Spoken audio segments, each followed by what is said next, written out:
Guys, tignan yung mga birds. Naglalaro sila. Yan. Pabalik-balik sila dun sa baba. Tapos aakyat sa puno. Ayun sila, nakahilera.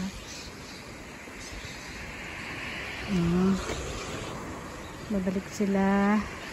Aakyat sa taas. Ilipad-lipad. Yan. Kumukha sila ng pagkain sa ibaba.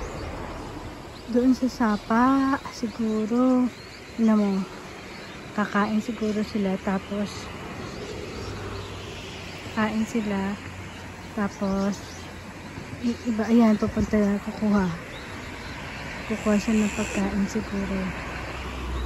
Hindi naman siya kumukuha. Ayun o, ayun siya. Ayun. Oh, wala na akong kinukuha. Bumaba lang. Ayun, ayun na sila. Sama-sama na. Yan. Hiwa-hiwalay sila. Lalaro sila. Kahapon pa yan sila ganyan. Doon sila naman yun. Naglalaro sila. Ayun sila sa taas. Tapos naglilipad-lipa, sasama-sama sila magliliparan.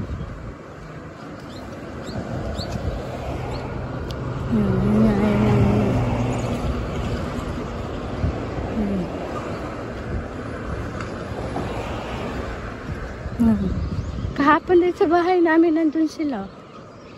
Napunta sila sa bahay namin.